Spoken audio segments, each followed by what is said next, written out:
कई बार ठाकुर जी की इन अंतरंग लीलाओं को सुनकर के कई लोगों को संशय हो जाता है। बहुत ध्यानपूर्वक सुनिएगा। ठाकुर जी की नटखट लीला, ठाकुर जी के ऐसे मधुर बोल, ठाकुर जी की ऐसी सहज स्वभाव, कभी कभी अंतर अनुभव होने लग जाता है कि ये वही परमात्मा है, वही श्री कृष्ण हैं जिनको हम भजते हैं। और विशेष रूप से दो प्रकार के लोगों के अंदर ये संशय प्रकट होता है। बुरा नहीं मानिएगा, ठाकुर जी की इन मधुर लीलाओं के प्रति दो प्रकार के लोगों के चित्त में संशय प्रकट होता है। पहले ज्ञानी, परम ज्ञानी, जिनको ज्ञान बोध तो हुआ पर भक्ति बोध नहीं हुआ। वो कई बार ठाकुर जी के इन मधुर रस को श्रवण करते समय कभी कभी उपहास भी कर देते हैं और कभी कभी ऐसे भावना रखते हैं कि ये परमात्मा का स्वरूप थोड़ा ही है। परंतु हम महाराज जी वृंदावन में रहते हैं, बड़े बड़े ज्ञानी, बड़े बड़े जपी, बड़े बड़े तपस्वी, बड़े बड़े वेदज्ञ, बड़े बड़े कर्मनिष्ठ, बड़े बड़े तपस्वी अपनी तपस्याएं छोड़ करके वृंदावन आ गए। बड़े बड़े ज्ञानी अपने समस्त, हमारे हरिराम व्यास जी जिन्होंने जुगल किशोर जी को प्रकट किया, वे तो 5 बैलगाड़ियां भर के ग्रंथ लेकर के आए और वृंदावन रस श्रवण करते ही, उसका अनुभव करते ही सारे ग्रंथों को जमुना जी में विराजमान कर दिया। किसी ने कहा ऐसा क्यों कर रहे हो? बोले कि ये निश्चित कल्याणकारी हैं, पर प्रेम लक्षणा भक्ति जब जीवन में आ गई है तो मेरा ऐसा मंतव्य है कि ज्ञान को इससे युक्त करके पाया जाए। हरिराम व्यास जी कहते हैं, बहुत अच्छी बात, ध्यानपूर्वक सुनिएगा। रोटी रूखी नहीं खानी चाहिए, या तो सब्जी से खानी चाहिए या दाल से खानी चाहिए, और दाल सब्जी की व्यवस्था ना हो तो दही से पानी चाहिए, दही की व्यवस्था ना हो तो दूध से पानी चाहिए, दूध की भी व्यवस्था ना हो तो एक टमाटर उसको अमनिया कर दो, उससे पालो, और कुछ नहीं तो जल में भिगो के पाओ। अकेली रोटी नहीं, उसमें एक रसायन आवश्यक है उसके साथ। ठीक वैसे ही आपके अंदर वैराग्य की स्थिति ज्यादा है, आपके अंदर ज्ञान की स्थिति ज्यादा है, लेकिन भक्ति का रसायन साथ में नहीं होगा तो तृप्ति और रस का आस्वादन करके जो अनुभव होता है सुख का, वो दोनों प्राप्त नहीं हो पाएंगे। तो इन लीलाओं को सुनकर के, अभी हम पिछले 3 दिन से लीलाएं कर रहे हैं, तो आज मेरे मन में ऐसी भावना हुई कि मैं इस बात का स्पष्टीकरण करूं, क्योंकि आपके अलावा भी बहुत लोग लाइव सुन रहे हैं कथा। कभी कभी ठाकुर जी की इन दीन लीलाओं को देख करके, सुन करके मन में संशय होता है, ये वही कृष्ण है, ये वही परमात्मा नारायण सुदर्शन चक्रधारी हैं, ये वही श्री कृष्ण जिन्होंने अर्जुन को गीता का ज्ञान दिया, ये वही कृष्ण है जो ऐसी लीला कर रहे हैं वृंदावन में, ये वही कृष्ण है।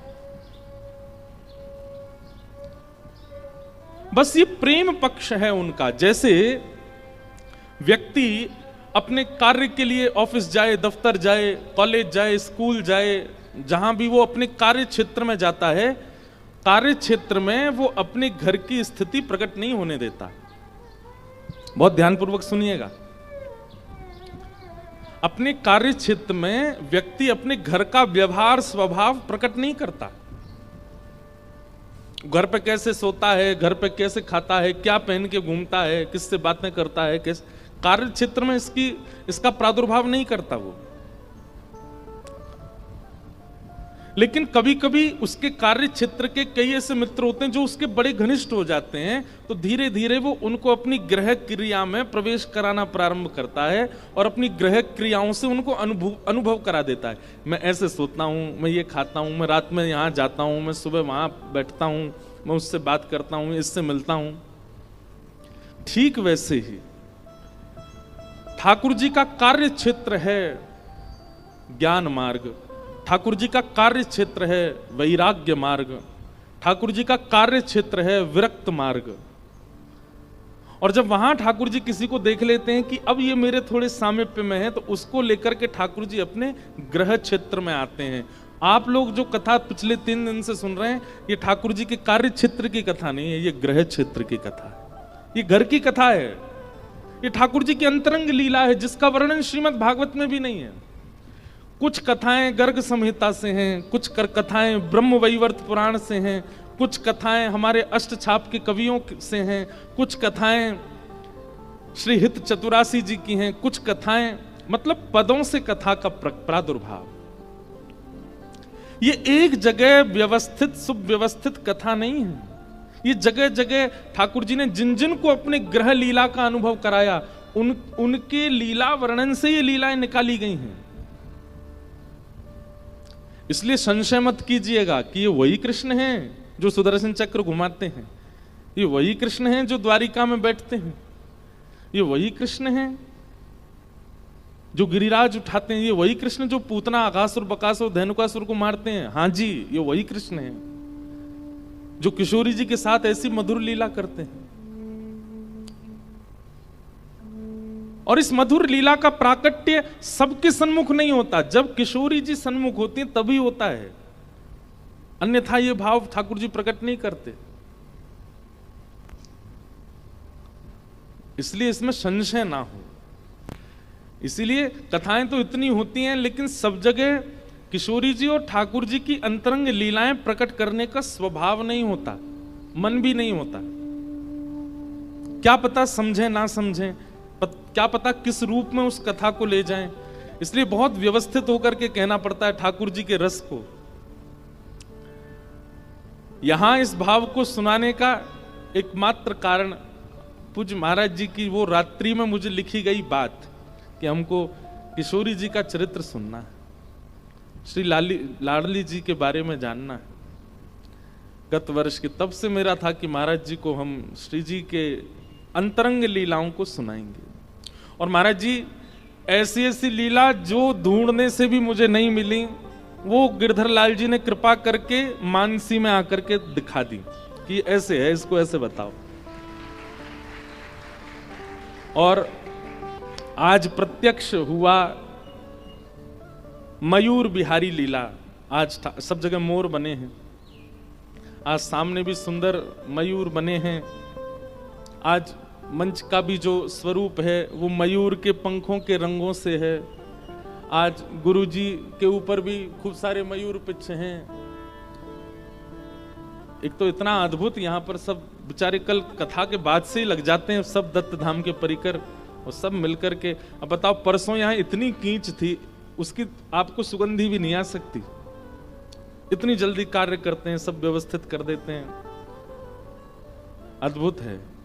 और ये बताएं, ये धन साध्य व्यवस्था नहीं है, ये धन साध्य व्यवस्था नहीं है, ये प्रेम साध्य व्यवस्था है, ये प्रेम से होने वाली व्यवस्था है। महाराज जी, धन साध्य व्यवस्थाओं की सुगंधी अलग होती है और प्रेम साध्य व्यवस्थाओं की सुगंधी अलग होती है। आज इतने सारे मोर बने थे यहाँ पे, ठाकुर जी ने वर्षा करके सबरे उड़ा दिए। और क्यों उड़ाए, अब लीला सुनो। ये मयूर बिहारी लीला, हमने हमारे प्रेम जी को कहा, हमारे संगीत के सेवा में मैंने कि बताओ कोई मयूर बिहार की लीला सुनाओ। मयूर बिहार की तो कोई लीला ना है महाराज जी। तो हमने फिर अपने लाल जी से कहा, मैंने कि क्यों तुम मोर बने ऐसी थोड़ी चले गए होंगे, कुछ तो हुआ होगा। और ठाकुर जी ने फिर मानसी में एक भाव सुनाया महाराज जी। फिर एक पद भी हमने लिखा है, इसी राग में गाँव में, भोपाली ले लो।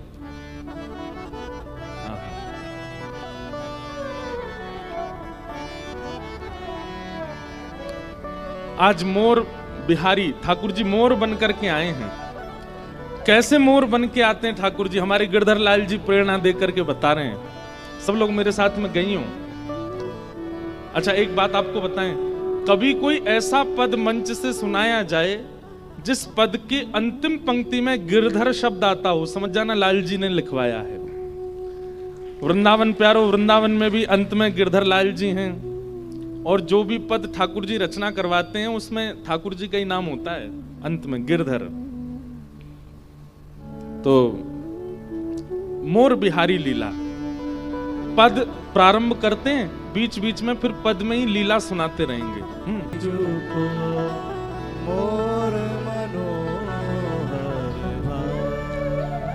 तो लीला हो तो अच्छो, नहीं होए तो हमारे लाल जी प्रकट कर दें।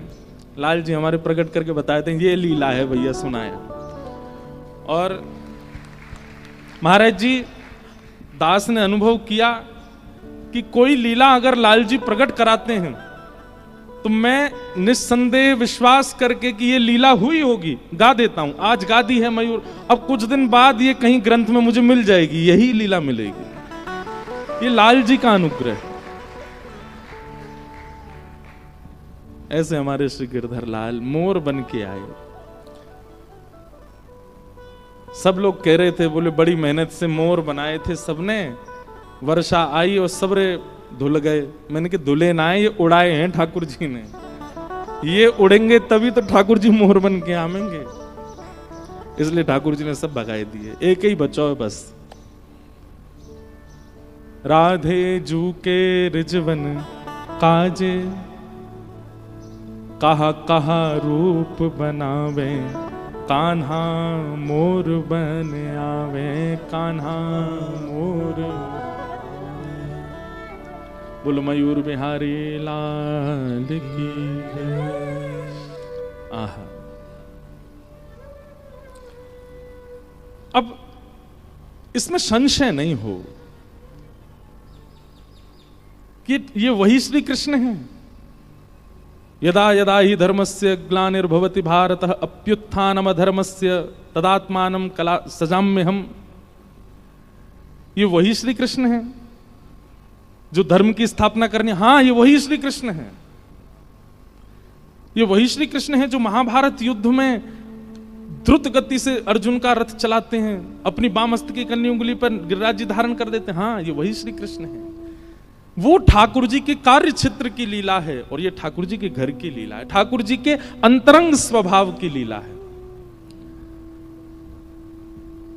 व्यक्ति को जब ब्याह करना होता है ना, तो अपनी होने वाली गृहिणी जो होती है उसको रिझाने के लिए कई बार बनावटी बन के जाते हैं। अच्छे अच्छे दिखेंगे, अच्छे अच्छे कपड़े पहनेंगे, अच्छा अच्छी बातें करेंगे, अच्छा अच्छा स्वभाव व्यवहार दिखाने का प्रयास करते हैं। लेकिन बाद में ऐसों का विवाह लंबा टिकता नहीं है। क्यों? क्योंकि पहले रिझाने के लिए खूब सुंदर सुंदर आपने नाटक किए और जब ब्याह हो गया फिर असलियत पता चली, ये तो नहाते ही नहीं 5 दिन तक। हमको दिखाने के लिए रोज ऐसे बन जाते थे, तो 5 दिन तक नहाता ही नहीं है भाई। प्रेम तो तब माना जाए कि पूर्व में ही अपने प्रत्यक्ष रूप को प्रकट कर दिया जाए। जो तुम्हारा वास्तविकता है, जो तुम्हारी वास्तविक स्वरूप है, उसी का ही पहले उजागर कर दिया जाए, उसके बाद आपको कोई स्वीकार करे तो प्रेम है। आपकी बनावटी से कोई आपको स्वीकार कर रहा है, वो प्रेम थोड़ी हो सकता है। ठाकुर जी का प्रभाव से आकर्षित होने के कई उदाहरण हो सकते हैं। ठाकुर जी के प्रभाव से आकर्षित होने की बहुत सारी लीलाएं हो सकती हैं, जहां ठाकुर जी का ऐश्वर्य दिखता है, जहां ठाकुर जी का प्रभाव दिखता है। लेकिन यह ठाकुर जी का मूल स्वभाव है। किशोरी जी के खातिर ठाकुर जी अत्यंत दीन हो जाते हैं, अत्यंत सरल हो जाते हैं, अपनी प्रभुता भूल जाते हैं, बिल्कुल सहज स्वभाव में ठाकुर जी आ जाते हैं। एक लीला और हमारे श्री लाल जी ने प्रकट कराई, वो भी सुनाते हैं।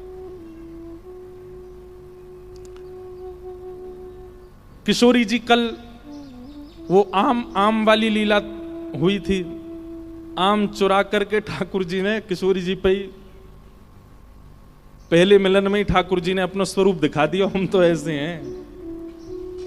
लेकिन किशोरी जी उसके बाद भी चिंतन कर रही हैं। ललिता विशाखा कह रही है, कौन ते मिली आप हैं? कौन सो श्री कृष्ण, कौन कान कुंवर? अरे बताओ, आप ते मिलो और मिलवे के बाद आप ते आम तुड़वाए और सबरे आमन ने लेके भाज गए और माली ते शिकायत कर गो कि चोर नहीं है, सबरी पकड़ ले मैंने। वह कान कुंवर की बात मत करियो हमारे सामने।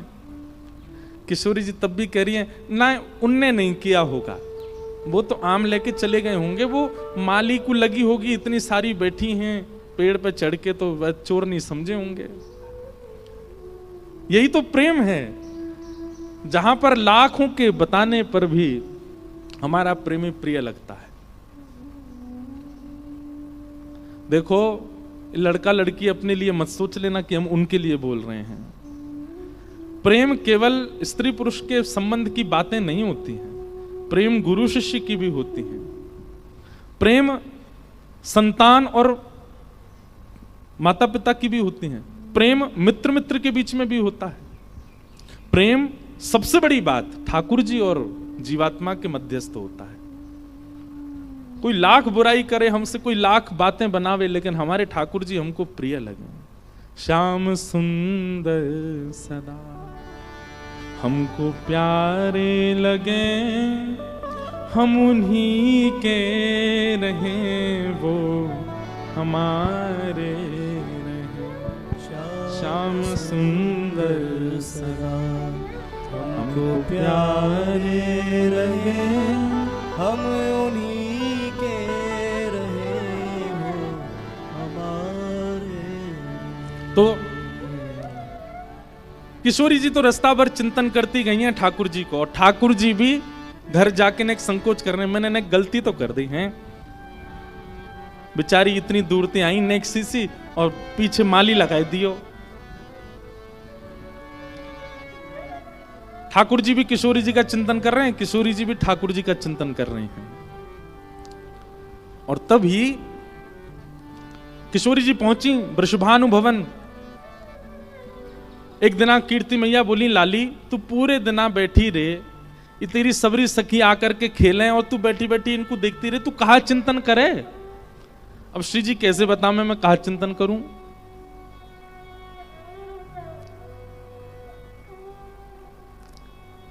कीर्ति मैया बोली, ये लाल जी के द्वारा प्रकट लीला है महाराज जी, हमारे लाल जी ने प्रकट कराई कि कीर्ति मैया बोली, बोले चल लाली अब तो एक काम कर, अब कहा अब धीरे धीरे बड़ी रहती जा रही ना, घर के काम काज करो कर।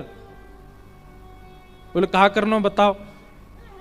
बोले चल सबसे पहले दही बिलोनो प्रारंभ कर, मक्खन निकार, आज तू मक्खन निकार। अब धीमे धीमे बड़ी है रही है, तेरा ब्याह होएगो और जो भी परिवार रिश्तेदार उनको करामेंगे तो कछु ना, ऐसी सुकोमल सी हमारी लाली है तो देख के कोई को करावे को मन ही नहीं होगा, लेकिन फिर भी आनो तो सब चाहिए ना। और पूरे बरसाने में महाराज ढोल नगाड़े भजन लगे। कहा हमारी किशोरी जी, कौन आयो भैया, ये तो मधुमंगल सीतामा बेचारे पकड़ लाए हैं, कान्हा मोर बने आयो। अब ये देखो, ये लीला जैसी बताई गई वैसे ही बन के आ गए ठाकुर जी। आहा, 10 मिनट और पहले आ जाते तो और बढ़िया। नेक इधर उधर करो भैया, महाराज जी ना दिख रहे। वाह, बस। और अगर वहीं की तरफ ही घूम जाएं,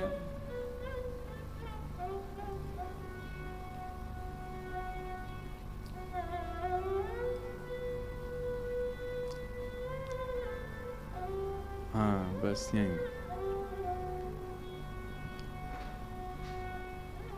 2-4 तुलसी जी लगा दो अगल बगल में।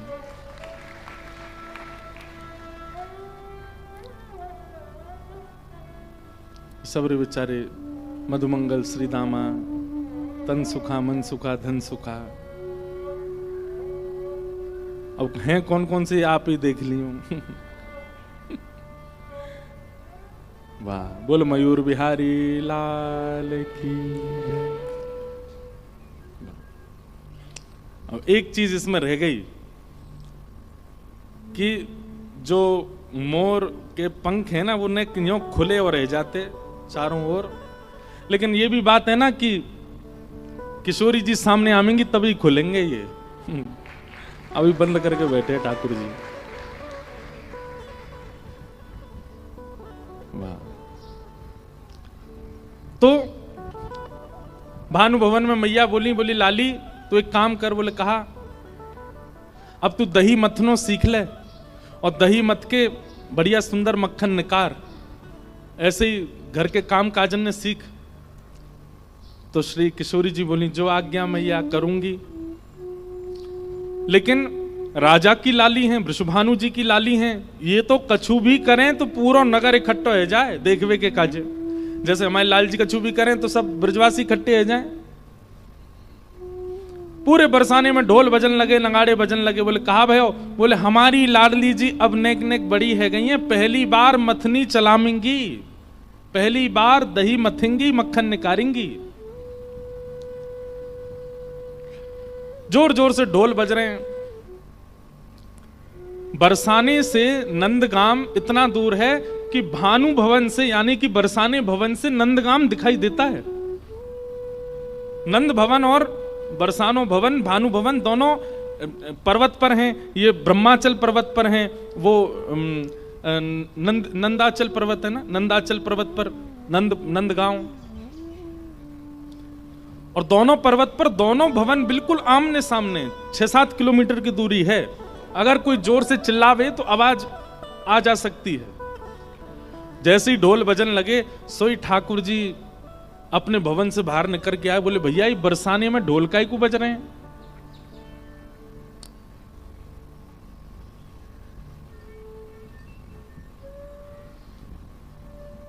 वो कहां गए? हमारे परिकर के एक को नहीं दिख रहा है। श्री राधा करके एक किताब रखी है, वो लेके आओ। लेखनी एक डायरी है, श्री राधा लिखा होगा, किशोरी जी के चरण बने होंगे, वो ले आओ। उसी में वो पद लिखा है। तो ठाकुर जी ने जैसे ही देखो, सुनो ए मधुमंगल, ओ श्रीदामा, ए तनसुका मनसुका जी काहे रो? श्रीदामा किशोरी जी के बड़े भैया हैं। तो श्रीदामा बोले है कारो है, आज लाडली जी, आज श्री किशोरी जी पहली बार दही मथ रही हैं और दही मथ के मक्खन निकालेंगी। ठाकुर जी तुरंत कान खड़े गए। बोले मक्खन निकालेंगी? बोले हाँ। और वहां मक्खन को खावेगा कौन?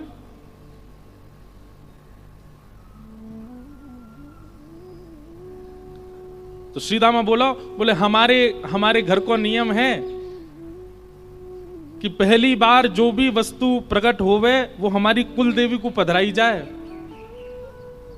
मधुमंगल बोलो, अरे श्रीदामा तुम्हारा कोई कुल देवता ना है? श्रीदामा बोलो अभी तक तो कुल देवता तो ना है हमारो। सोई ठाकुर जी खड़े है, बोले खड़ो ना है तेरे सामने, मैं कुल देवता हूं भैया। तो कुल देवी को भोग लगावे जावेगो, कुल देवता तो यहीं बैठो है, मेरे को भोग लगा दे। श्रीदामा बोलो लाला तू ऐसे आनंद मत करो कर, ऐसी बात मत करो कर। ठाकुर जी बोले देख, ये गोपीन के घर के मक्खन चुरा के, ब्रजवासीन के घर के मक्खन चुरा के सुख मिले, लेकिन किशोरी जी दही मथिंगी और मक्खन निकलेगो और हमने नहीं चखो, हम तो पहले अगर कुल देवी ने चख लियो ना तो नहीं पाएंगे, पहले हम चखेंगे। ठाकुर जी तो ऐसे निर्णय लेते हैं और सारे जो ग्वाल वाले उछलने लगते हैं, हम बे लाला सही कह रहे हो, जी करना हमें, सबसे पहले मक्खन हम ही चखेंगे। श्रीदामा बोलो देखो भैया मोते तो कछु कहीं हो मत, मैं जाके माते मक्खन लेके नहीं आऊंगा, तुम्हें पानो तो खुद अपनी व्यवस्था करो। ठाकुर जी बोले तू चिंता मत कर, हम कर लेंगे। हाँ।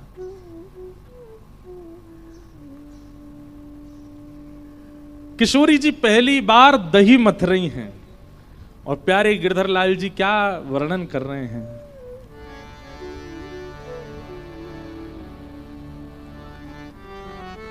आहा।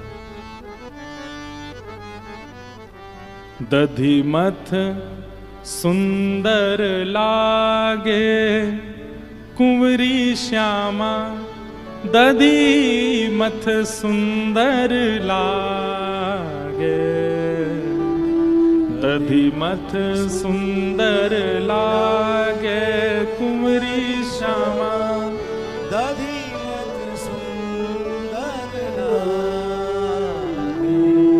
छोटी सी किशोरी जी हैं और दही मथ रही हैं।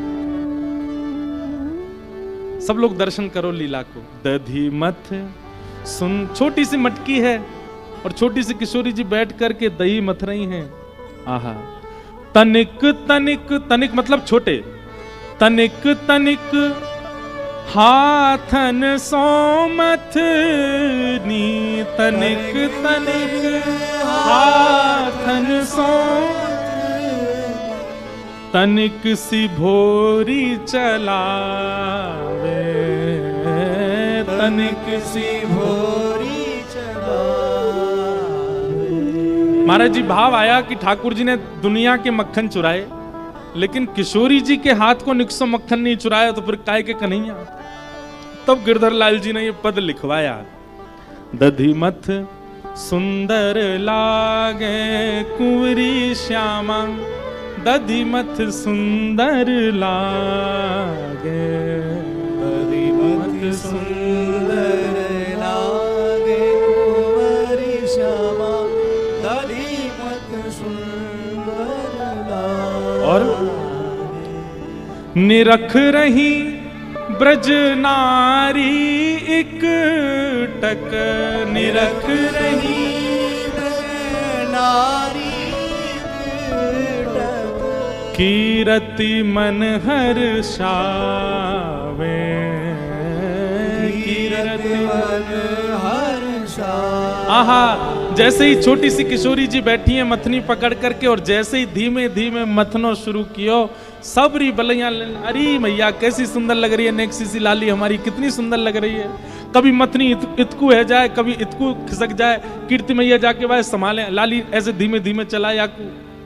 दधी मथ सुंदर लागे कुंवरी श्यामा, दधी मथ सुंदर लागे, दधी मथ सुंदर लागे कुंवरी श्यामा, दधी मथ सुंदर लागे। अब ठाकुर जी को जैसे पतो चली कि किशोरी जी मक्खन निकाल रही हैं, दही मथ रही हैं, इतने में ही कहा भयो, बेबस भय थाए नंद नंदन, बेबस भय थाए नंद नंदन। ठाकुर जी दौड़े, लेकिन तभी श्रीराम बोले, लाला तू या भेष में जावेगो तो बरसाने में घुसन कौन देगो।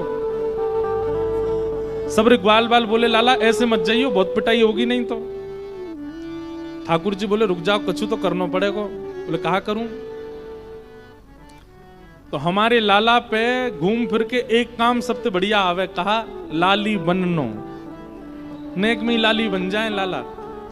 तुरंत अपने केस खोल लिए ठाकुर जी ने, घुंघराले केस, शिखा खोल ली, और शिखा खोल करके लइयो रे मधुमंगल काजल लेके आ, आंखन में नैनो नैनो सब काजल लगायो, सुंदर बिंदी पहन ली, कानन में कुंडल लटका लिए, नथबेसर पहन ली। ठाकुर जी का महाराज जी वृंदावन में आप दर्शन करो, ऐसा श्रृंगार कोई पुरुष करता है जैसे हमारे वृंदावन बिहारी लाल करते हैं। कानन में कुंडल पहनेंगे, होठन में लालिमा लगाएंगे, और नीचे बिहारी जी को जाकर के देखो, पजम्मी तो केवल अभी निकल के गई ना चंदन यात्रा, अक्षय तृतीया पे ही पजम्मा पहने, नहीं तो पूरो घाघरा जैसो पहने। किशोरी जी की प्रसादी पहनते हैं, व्रज का ये भाव है कि किशोरी जी की प्रसादी धारण करते हैं ठाकुर जी, इसलिए बिल्कुल गोपीन वालों श्रृंगार करके रखें ठाकुर जी। चुनरी पहन में, अब बताओ सब चीज छोड़ो, कोई पुरुष नथ पहनता है? ठाकुर जी नथ पहन के रहते हैं, हमारे गिरधरलाल जी नथ पहनते हैं, किशोरी जी की प्रसादी पहनते हैं ठाकुर जी। ठाकुर जी ने इतने में ही अपना श्रृंगार किया, काजल लगाया, होठन पे लालिमा लगाई, नथ पहनी, और गले में सुंदर नवलखा के हार पहने, बढ़िया सुंदर चुनरी डाली, नीचे घाघरा सो पहनो, पामन में पायल पहन ली, हाथन में खूब सारी चूड़ी पहन ली। ठाकुर जी बोले, अरे कैसा लग रहा हूं? सबरे सखा बोले, लाला तेने बहुत बड़ी कृपा करी जो तू लाला ही है, अगर तू लाली होता तो हम ही ब्याह कर लेते तो ते। हमारे ब्रज में कहते हैं, कृष्ण लला तुम होते लली तो गरे कट जाते करोड़न के। इतने प्यारे लगते हैं ठाकुर जी।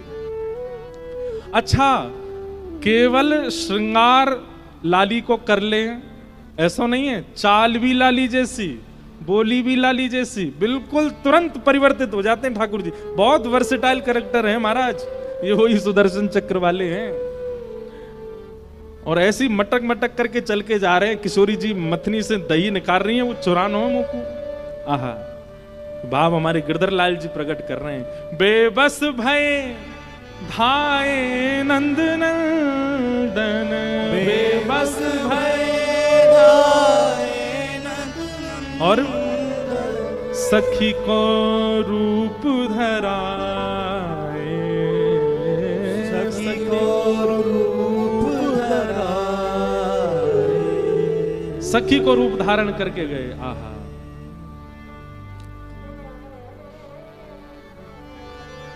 छोटी सी गोपी बनकर के किशोरी जी बनकर के पहुंच गए और छोटी सी लाली जैसी आई तो कोई ने रोके भी नहीं। और इतने बड़े बड़े लोग हैं भीतर थे, अरे नेक इतको हटाओ, मेरी सखी दही निकाल रही, मैं देखवे जाऊंगी। अरे अरे लाली तू आगे आजा, तू आगे। सब लाली समझ के आगे आगे करते चले गए। ठाकुर जी पहुंच गए बिल्कुल जहां किशोरी जी मथ रही हैं और चुपचाप वहां जाके खड़े है गए। अगल बगल वाली गोपी कहें, अरे कौन की है? ठाकुर जी कहें, तो क्या करना है, कोई क्यों हूं मैं? अरे बड़ी चपड़ चपड़ बोला है। हाँ तो अपने छुरा करा दियो, भ्याम होते। ठाकुर जी को तो ऐसी बातें हैं। लेकिन जैसे ही देखा छोटी सी किशोरी जी ऐसे मक्खन मथ रही हैं और धीमे धीमे वो दही छाछ अलग हो रही है और मक्खन धीमे धीमे वामत निकस के आ रहे हो है। जैसे ही किशोरी जी ने अपने छोटे छोटे हाथन से मक्खन निकाल करके एक पात्र में भरना शुरू किया, ठाकुर जी के तो मुंह में पानी आ गयो। इतने में सब सखी बधाई देने लगी, अरे कीर्ति मैया बधाई हो, लाली ने पहली बार माखन निकारो है। कुल देवी को भोग लगाओ, कुल देवी को भोग लगाओ, सुन मोहन घबराए, सुन मोहन घबराए, सखी के रूप में छल बल करके, सखी के रूप में छल बल कर। अब जैसे ही कुल देवी को भोग लगावे की बात आई, सब बोली, लाली देख तेरे पूरे लत्तान पे, लत्ता बोलते हैं कपड़े, तेरे पूरे लत्तान पे दही छिड़क गयो है। अब तो एक काम कर, ये मक्खन लेके जाएंगे, कुल देवी को भोग लगाएंगे, पहली बार निकास होते हैं ना, तू जाए करके दूसरे लत्ता पहने आ। किशोरी जी दूसरे लत्ता दूसरे वस्त्र पहनने गई। सब सखियां भी किशोरी जी को तैयार करने गई। छोटी सी किशोरी जी चली गई, नेक्स्ट सी एक सखी रह गई भीतर, ठाकुर जी। गोपी बोली, अरे तू ना जावेगी लत्ता बदलवे? ठाकुर जी बोले, अरे आजकल माखन चोर बहुत डोल रहे हैं ब्रज में, मैं यहाँ की रक्षा करूंगी, तुम सब जाओ। गोपी बोली, अरे बड़ी सुगढ़ छोरी है, देख कैसे यहाँ के मन में आई कि रक्षा करेगी यहाँ की। अच्छा ठीक है तू रक्षा कर, हम जा रही हूं। रक्षा करवे काजे भी कौन के हवाले छोड़ के गए? ठाकुर जी के। सखी के रूप में छल बल करके, सखी के रूप में छल बल करके, माखन ले बन धाए, माखन ले बन धाए। जैसे ही सबरी सखी गई, ठाकुर जी ने वो पात्र उठाया और लेके चौकड़ी मार करके भाजे बन की ओर। बीच रास्ता में ठाकुर जी ने सोची, नेक सौ मक्खन निकरो है और मां सबरे वो मुस्टंडा खड़े होंगे खावे को, मधुमंगल श्रीदामा सबरे खड़े होंगे, मक्खन लेके आ रहे होगो लाला, और ये नेक सौ तो है, सबन को बांटना पड़ेगा। तो ठाकुर जी ने मन में विचार किया, एकांत कहीं देख के मैं ही पाई लाऊं याकू। आहा, तभी एक वृक्ष के नीचे ठाकुर जी बैठ गए और अपना स्वरूप भी नहीं बदला है, इतने उत्सुक हैं पाने के लिए। किशोरी जी के हाथ का स्पर्श है, किशोरी जी के श्रम से प्रकट हुआ है, ये तो मुझको पानो मेरे का जो प्रसाद है। और एक वृक्ष के नीचे बैठ करके जैसे ही माखन को जब अधर लगायो, माखन को जब अधर लगायो। या के बाद महाराज जी कहा भयो, हमारे लाल जी क्या सोचते हैं देखो, जैसे ही मक्खन ठाकुर जी ने अधर सो लगायो और मक्खनन को तो स्वाद आवे, लेकिन किशोरी जी के हाथ से निकसो मक्खन जैसे ही ठाकुर जी के अधर पर गयो, अधर पर जाते ही ठाकुर जी तो बेसुध होके मूर्छित होके गिर पड़े वहीं पर। आहा, ऐसा स्वाद आ रहा है, ऐसा रस आ रहा है, किशोरी जी के हाथ से निकलो है। माखन को जब अधर लगायो, माखन को जब अधर लगायो, गिरधर बेसुध पायो, गिरधर बेसुध पायो।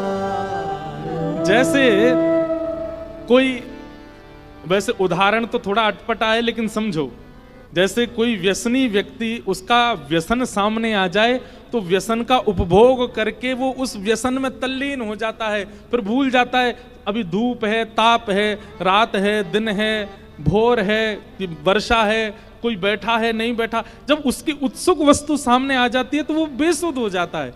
ठाकुर जी ऐसे ही मक्खन पाए के बेसुध है करके पड़ गए। एक एक कणिका मक्खन की मानो अपने मुखमंडल पर ऐसे ठाकुर जी रस ले ले करके वाकू पा रहे हैं, ऐसे बेसुध है गए, भूल गए कहा है रोए। एक एक कणिका में मक्खन के में, जबकि मक्खन में कण नहीं होते, लेकिन ठाकुर जी अपनी जिह्वा से वाके एक एक कण को ऐसे ऐसे धीमे से ग्रहण कर रहे हैं। किशोरी जी के हाथ को निकलो है, बड़ा बहुमूल्य मक्खन है, याकू तो बड़े प्रेम से पानो है, बेसुध है करके ठाकुर जी पा रहे हैं। माखन को जब अधर लगायो, माखन को जब अधर लगायो, गिरधर बेसुध पायो, गिरधर बेसुध पायो। यहाँ किशोरी जी तैयार भई, सब सखियां तैयार भई, जैसे तैयार है करके गई, मथनी जहां रखी वहीं मक्खन धरो। कीर्ति मैया बोली, अरे गोपियों जाओ, जाए करके ले आओ।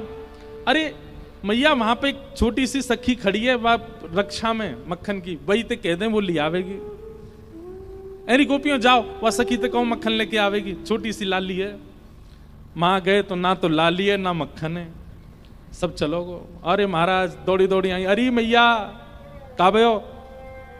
बोले मक्खन तो वहां मिलो ही नहीं है, और वो सखी भी ना है, वो गोपी ना है छोटी सी, कहां चली गई? इतने में ललता विशाखा आदि सब छोटी छोटी आ गई। बोले एरी या पूरे बरसाने में हम 8 के अलावा कोई को अनुमति नहीं है वृषभानु भवन में जाके किशोरी जी के पास खड़े है कि ये 9वीं सखी कौन सी आई? तू गई? बोले ना मैं तो नहीं। तो तू ही आई थी? बोले मैं भी नहीं। सब री आपस में बोले हम तो नहीं। तभी विशाखा जी को दिमाग घूमो, बोले मक्खन निकसो वो भी पहली बार, और तभी एक नई सखी को आगमन भयो, और वो रक्षा की भावना कह के गई, और जब लौट के आके देखो तो ना सखी मिली ना मक्खन। कहीं ऐसा तो ना सखी के भेष में कोई सखा आया हो। किशोरी जी बोली तुम पे घूम फिर के एक ही बात है, जरूर नंद नंदन पे आरोप लगाई रही होंगी। विशाखा बोली और कोई है ही ना सके। श्री जी तुम शर्त लगाए लो, हम तो वही आया हो, वही लेके गए हो। किशोरी जी बोली ना वो ऐसे ना है। सबरी सखी बोली तो चलो फिर नंद भवन चलें, नंदगाम चलें, जाके न पतो करके हमें कच्छू तो सुराग मिलेंगे, कच्छू तो सबूत मिलेंगे मक्खन के। सब सखियां जा रही हैं नंद भवन। क्यों? नंद भवन तो बहुत दूर है, बीच मार्ग में ही देखो एक वृक्ष के नीचे बेसुध पड़े हैं ठाकुर जी।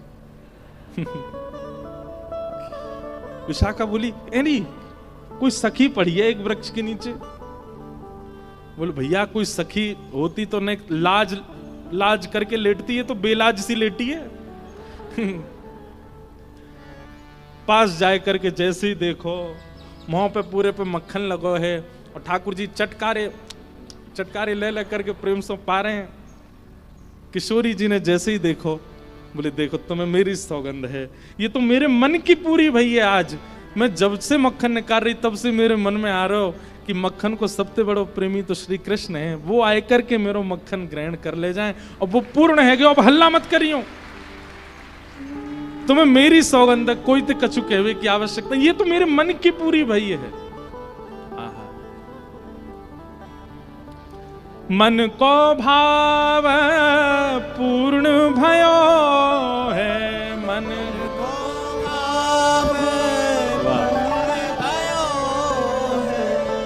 लो भैया, किशोरी जी के आते खुल गए पंख।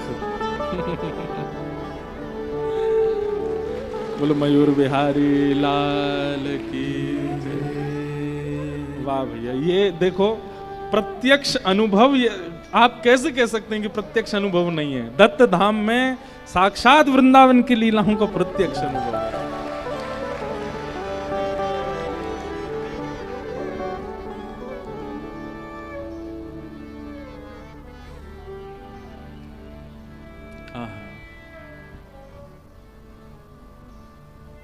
बस बात इतनी है कि माखन चोरी लीला प्रारंभ हो गई है और प्रत्यक्ष में भी मयूर लीला ही चल रही है।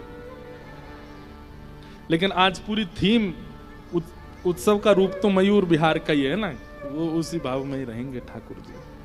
बोल मयूर बिहारी लाल की जय।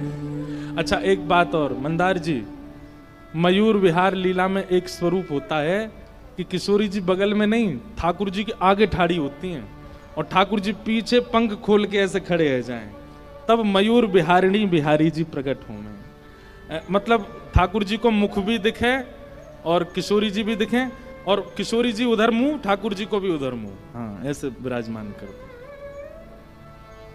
वाह, चौकी पे नहीं ऐसे ही ठाकुर जी दिखेंगे नहीं, नहीं तो हाँ लाल जी भले ही चौकी पे है जाएं। वाह,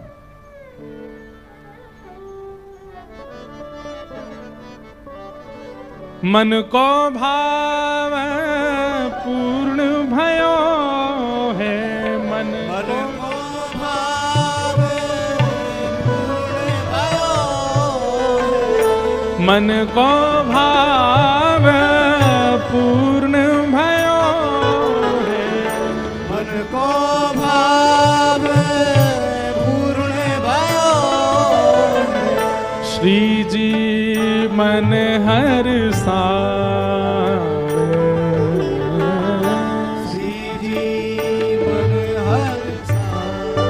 और फिर कहा लीला भाई, शीत प्रसादी सब में बाटी, शीत प्रसादी सब में बाटी। सब सखियां बोली, हे श्यामाजू आपके मन को भाव पूर्ण भयो कि ठाकुर जी ने आपके हाथ से निक्सो माखन पायो, लेकिन हम सब सखीन को भी मनोरथ है तो कि हमारी श्यामाजू जब मक्खन निकालेंगी तो हम सब भी पाएंगे। तो किशोरी जी बोली, मिल तो गयो, मेरे द्वारा प्रकट कियो गयो मक्खन पहले श्री कृष्ण ने पायो, वो प्रसादी है गयो। अब यहाँ में से बच्चों को मैं भी नेक ले रही हूँ और बाकी जो बच्चे को वो तुम सब पाए लो। प्रसादी है, अमनिया थोड़ी पाओगी, प्रसादी पाओगी। वैष्णव का स्वभाव है कि वो किसी भी वस्तु को बिना ठाकुर जी को निवेदित किए नहीं पाता, अमनिया नहीं पाता, प्रसादी पाता है। किशोरी जी और ठाकुर जी दोनों की जब प्रसादी हो गया मक्खन, तब सखियों ने जो बचा हुआ था उसमें से एक एक तनिका सब में बांट दी। शीत प्रसादी सब में बांटी, शीत प्रसादी सब में बाटी। शीत प्रसादी सब में बाटी, शीत प्रसादी सब में बाटी। लीला सुख बरसा, लीला सुख बरसा। दधिमथ सुंदर लागे कुंवरी श्यामा, दधिमथ सुंदर लागे, दधिमथ सुंदर लागे कुंवरी श्यामा, दधिमथ सुंदर लागे। दधिमथ सुंदर लागे कुंवरी श्यामा दधिमथ सुंदर लागे दधिमथ सुंदर लागे कुंवरी श्यामा दधिमथ सुंदर दधिमथ सुंदर दधिमथ सुंदर दधिमथ सुंदर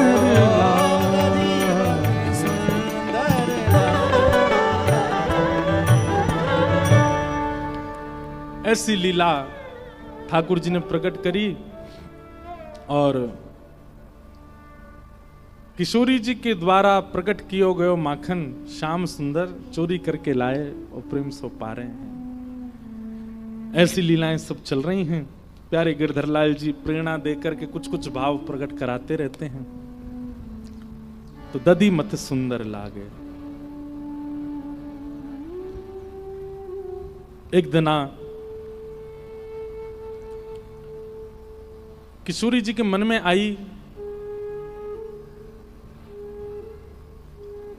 कि श्याम सुंदर के नंद भवन जाऊं, जाए करके देखूं कि वहां कैसी लीला करें, यशोदा मैया से मिलके आऊं एक बार। किशोरी जी के मन में आई अपने आप। ठाकुर जी ने पता तो बता ही रखे हो, ठाकुर जी तो 2-3 बार आ चुके हैं बरसाने। आज पहली बार किशोरी जी नंद भवन जा रहे हैं। छोटी सी हैं, बहुत सुंदर एक भाव है। अब कल महाराज जी कह रहे थे कि कृष्ण लीला संपूर्ण गाते हुए हो, गाते हुए ही है महाराज जी। लीलाएं सब पदों में ही वर्णित हैं। ठाकुर जी की लीला फिर भी श्लोकबद्ध भागवत में है, पर किशोरी जी की लीलाएं तो सब पदों में ही वर्णित हैं। उनको बिना गाए कहा ही नहीं जा सकता। आहा।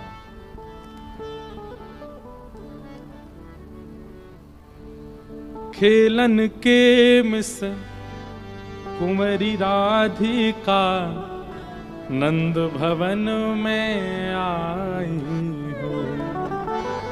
खेलन के मिस कुंवरी राधिका नंद मेहर घर आई हो। किशोरी जी के मन में आयो कि मैं आज खेलवे नंद भवन जाऊं। कभी कभी प्रियतम के निज निवास पर भी जाके देख लेना चाहिए अचानक से।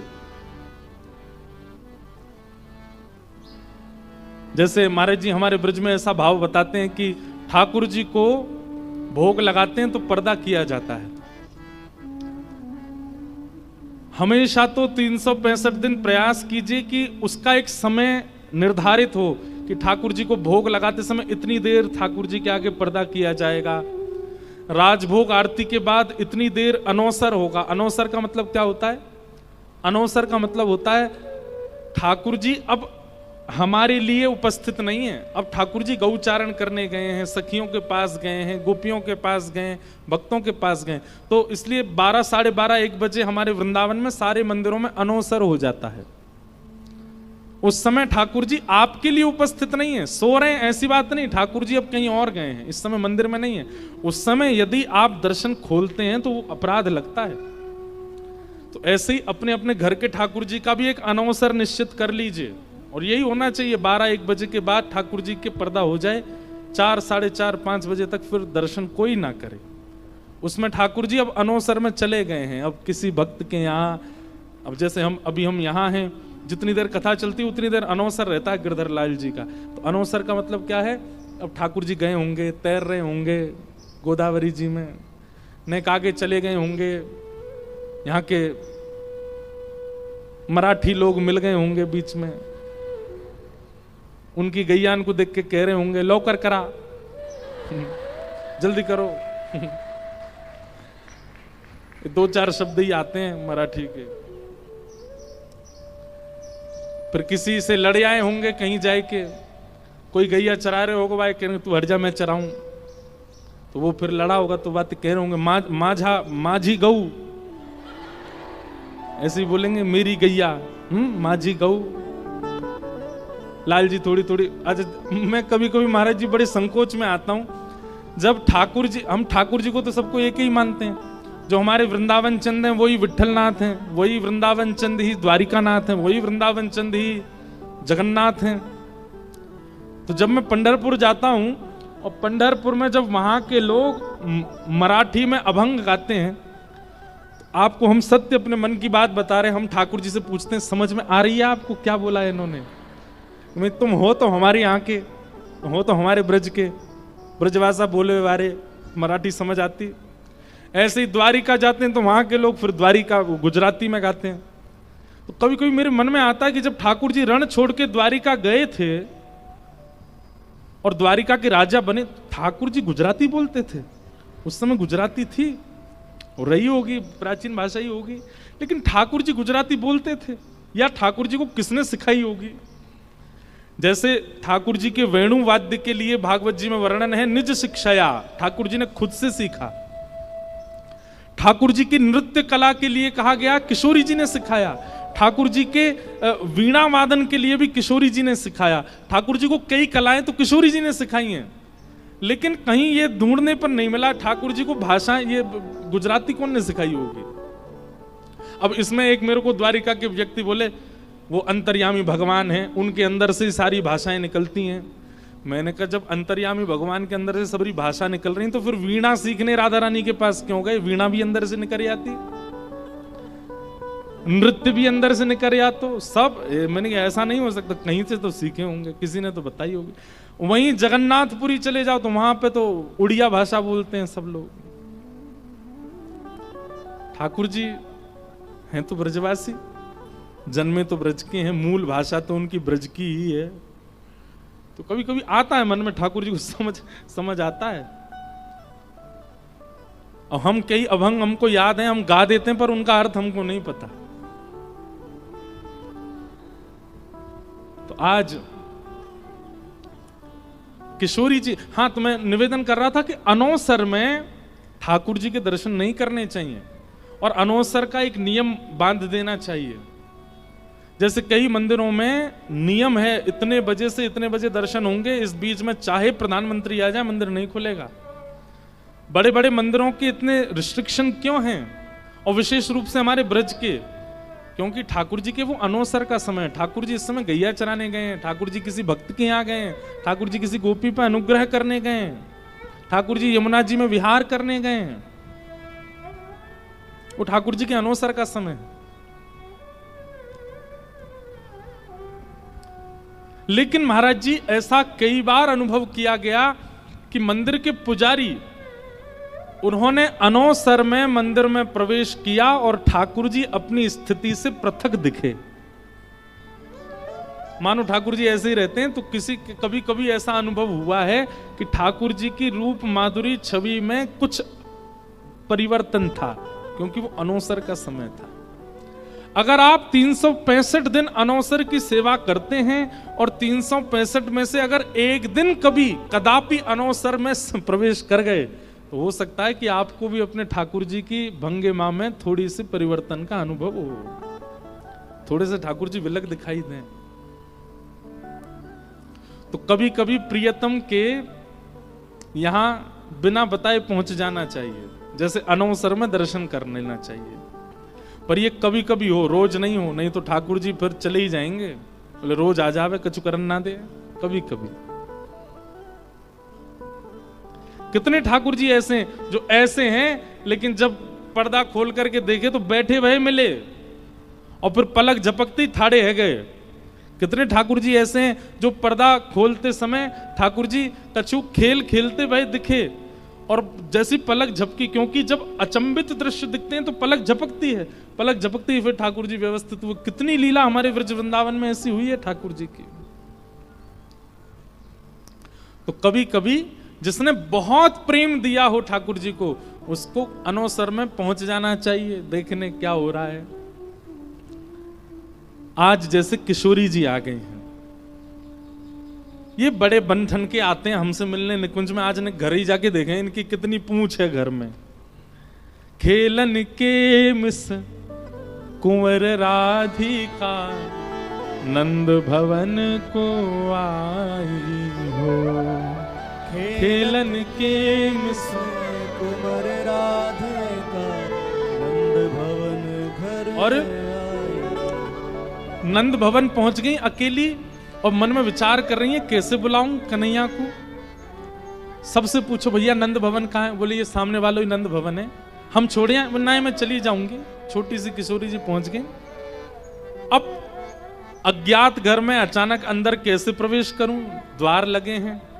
तो बाहर से ही किशोरी जी कह रही हैं, कहा सकुच सहित मधुरे कर बोली, सकुच सहित, थोड़ा संकोच है स्वर में, और स्वर कैसे बोले बड़े मधुर हैं। सकुच सहित मधुरे स्वर बोली, क्या घर है कुंवर कन्हाई हो, सकुच सहित मधुरे स्वर बोली, घर है कुंवर कन्हाई। आहा, किशोरी जी बाहर से कह रही हैं, अरे जा घर में कुंवर कन्हाई है का। संकोच भी है और मधुर स्वर भी है। सूरदास जी का भाव है महाराज जी। सूरदास जी वर्णन कर रहे हैं ठाकुर जी क्या कर रहे हैं इस समय। ठाकुर जी यशोदा मैया ते लड़ रहे हैं भीतर। काय बात पे लड़ रहे हैं? बोले मैया मैं बड़ो हैगो, मेरे ब्याह करा दे, मेरी उम्र है गई है। मैया बोली कितने बरस को हैगो तू? 4.5 साल को हैगो मैया।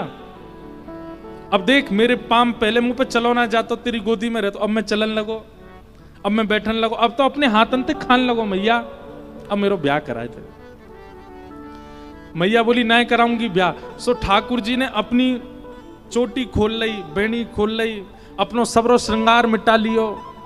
बोले अगर मेरा ब्याह नहीं कराएगी तो मैं जमीन में लौट जाऊंगा, मैं सबरी मट्टी अपने ऊपर लगा लूंगा, अपने सबरो श्रृंगार बिगाड़ लूंगा। ठाकुर जी ने आंखन को काजल बिगाड़ लियो, सबरो श्रृंगार बिगाड़ लियो, अपने केश वे सब उधार लिए, अपने वस्त्रन को फाड़वे लगे। बोले मैया मेरा ब्याह करा।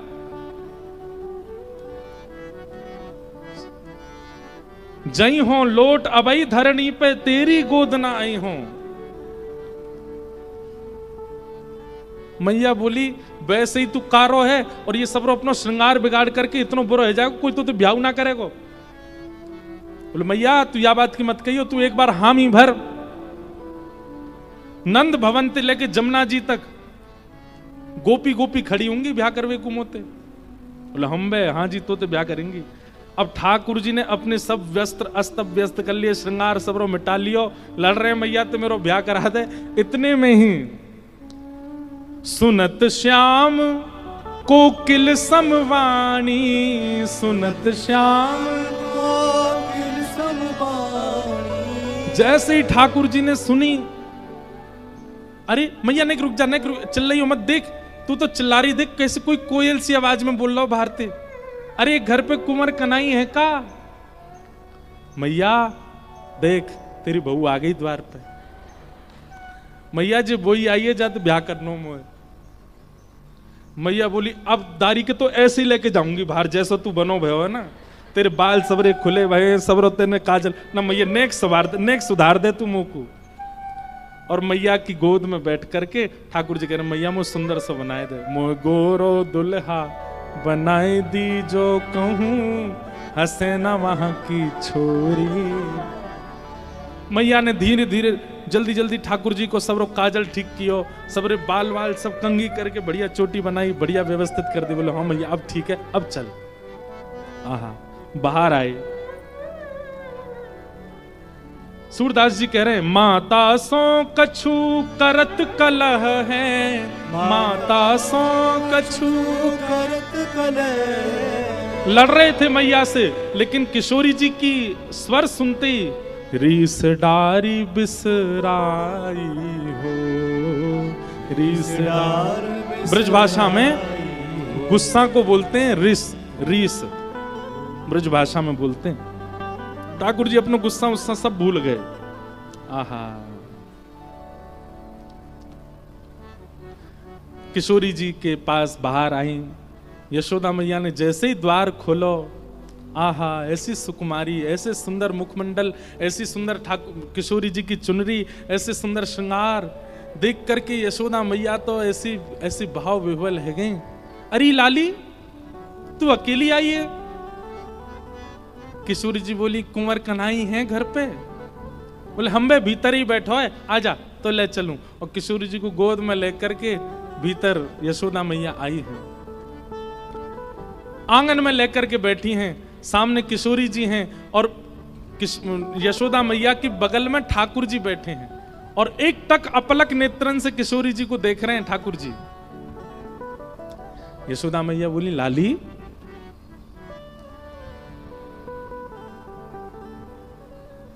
तेरो गांव कौन सा, कौन से गांव ते आई है तू? ठाकुर जी बोले मैया मैं बताऊं, जब बरसाने ते आई है। मैया बोली अच्छा बरसाने थे, बरसाने में कौन की लाली है? तेरे पिता को नाम कहा है? ठाकुर जी बोले मैया मैं बताऊं, वृषभानु जी की लाली है जे। मैया बोली अच्छा अच्छा लाली तू भानु जी की लाली है? किशोरी जी बेचारी कुछ नहीं बोल रही, बस सर गर्दन हिला रही है। उत्तर तो सब ठाकुर जी दे रहे हैं, हाँ मैया उन्हीं की लाली है जे। अच्छा तेरो नाम का है लाली? तेरे उत्सव में हम आए, जब तेरो जन्म भयो हम आए वहां पे, वहां हमने खूब नृत्य कियो, खूब आनंद किए। तेरो नाम कहा रखो मैया ने? ठाकुर जी बोले मैया जाको नाम राधा रखो है। मैया बोली तो पूछ रही हूं मैं, तू काय को बता रहा बात पूछ रही हूँ, बाय बोलन दे ना। मैया मुझे तो सब पता ही हमारे में बता रहा हूं धीमे धीमे। आहा मैयारी तू इनको चीन्हती, मैयारी तू इनको चीन्हत, बारंबार बताई हो, बारंबार बताई हो। बार बार बता रहे हैं। आहा तभी मैया ने लाला पकड़े, तो बहुत पता है के बारे में, यहाँ पे आ। ठाकुर जी बोले कहा बे मैया अब तू यूं बता तू कहां मिल के आयो जाते, तो ये कैसे पता हो या को नाम कहा है, या को गांव कहा है, या कि मैया कौन, या कि पिताजी कौन? ठाकुर जी बोले मैया जमुना तीर कल ही में भूलो, जमुना तीर कल ही में भूलो, बाह पकड़ ले आई हो, बाह पकड़ ले आई हो। महाराज जी ठाकुर जी की बात सुनो क्या कह रहे हैं। मैया कल मैं जमुना जी में गयो खेलवे के काज। बोले अच्छा फिर माँ का भयो? बोले महाते मैया मैं नंद भवन को रास्ता भूल गयो, मैं अपने घर को ही रास्ता मालूम नहीं पड़ो। और मैं तो मैया एक वृक्ष के नीचे बैठ के रोने लगो, एक वृक्ष के नीचे बैठ के जैसे रोने लगो इतने में ही जी लाली आ गई मेरे पास और मोते आके बोली तुम काहे को रो रहे हो? तो मैंने कही मैं अपनो घर भूल गया हूं, मेरो घर काकू है। तो जे मेरो हाथ पकड़ के मुंह को यहां छोड़ के गई है। मैया बोली अच्छा तो कु नंद भवन को रास्ता ना पतो? ना मैया वैसे तो रोज पतो रे, कल ही भूल गए बस में। जमुना तीर काल में भूलो, जमुना तीर काल में भूलो, बाह पकड़ ले आई हो, बाह पकड़ ले आई हो। आवत इह तो ही सकुचत है, आवत इह तो ही सकुचत है, मैं दे सोह बुलाई हो, मैं दे सो बुलाई। मैया कल ही हमारी मित्रता भई और मैया ये आज मुझे बुलावे आई खेलवे के काजे, लेकिन तोते बहुत संकोच कर रही है। या हमारे या के एक एक चीजन को बात मैं बता रहा हूँ, कौन से गांव की है, या के पिताजी कौन है, सब मैं बता रहा हूँ। या हमारे मैया बोली जमुना जी यहाँ ते इतनी दूर हैं, 10 कदम पे जमुना जी आ जाए। 10 कदम में यानी सब बता दियो, या को गांव कौन सा, नाम कौन सा, पिताजी कौन से, मैया कौन सी, तो सब पता चल गई। ठाकुर जी बोले मैया वो तुझे मुंह को विधिवत रूप से बताए के गई। जो कान्हा मेरो गाम न जाने, जो कान्हा मेरो गाम न जाने, जो कान्हा मेरो गाम न जाने, जो कान्हा मेरो गाम न जाने। तो ऊंचो बरसानो बताए गई रे, ऊंचो बरसानो बताए गई रे, ऊंचो बरसानो बताए गई रे, ऊंचो बरसानो बताए गई रे। कौन? बरसाने की छोरी राधा गोरी गोरी, बरसाने की छोरी राधा गोरी गोरी। ओ बरसाने की छोरी राधा गोरी गोरी, बरसाने की छोरी राधा गोरी गोरी। एक स्केल इसका बड़ा, खड़े रहो, जो खड़े हैं वो खड़ी रहो, करके इशारों बुलाए गई रे, करके इशारों बुलाए गई रे, करके इशारों बुलाए गई रे, करके इशारों बुलाए गई रे। कौन?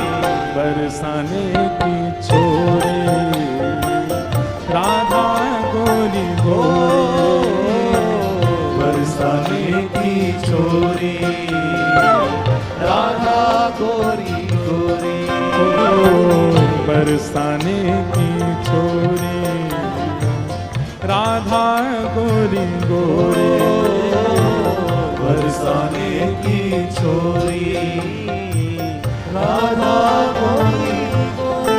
ओ जो कान्हा मेरो गाम न जाने, जो कान्हा मेरो गाम न जाने, जो कान्हा मेरो गाम न जाने, जो कान्हा मेरो गाम न ओ जाने, मेरो गाम न जाने, मेरो गाम न जाने, मेरो गाम न जाने, मेरो गाम न जाने, ओ मेरो गाम न जाने, मेरो गाम न जाने, मेरो गाम न जाने, मेरो गाम न ओ जाने, मेरो गाम न जाने, मेरो गाम न जाने, मेरो गाम न जाने, मेरो गाम न जाने। ओ जो कान्हा मेरो गाम न जाने, जो कान्हा मेरो गाम न जाने, ओ जो कान्हा मेरो गाम न जाने।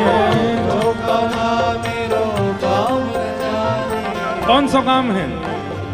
ऊंचो बरसानो बताए गई रे, ऊंचो बरसानो बताए गई रे, ऊंचो बरसानो बताए गई रे, ऊंचो बरसानो बताए गई रे। कौन? बरसाने की छोरी राधा गोरी गोरी, बरसाने की छोरी राधा गोरी ओ बरसाने की छोरी राधा गोरी गोरी, बरसाने की छोरी राधा। बोलो वृषभानु दुलारी की।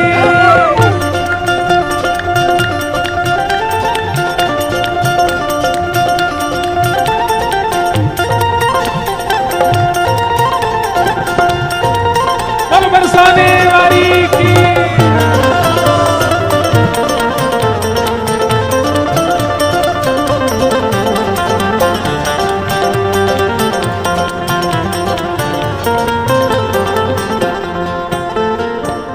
जो कान्हा मेरो घर नहीं जाने, जो कान्हा मेरो घर नहीं जाने, जो कान्हा मेरो घर नहीं जाने, जो कान्हा मेरो घर नहीं जाने, जो कान्हा मेरो घर नहीं जाने, जो कान्हा मेरो घर नहीं जाने, जो कान्हा मेरो घर नहीं जाने, जो जो कान्हा मेरो घर नहीं जाने।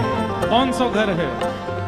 ऊंची हवेली बताए गई रे, ऊंची हवेली बताए गई रे, ऊंची अटारी बताए गई रे, ऊंची अटारी बताए गई। पूजा उठा के बरसाने की छोरी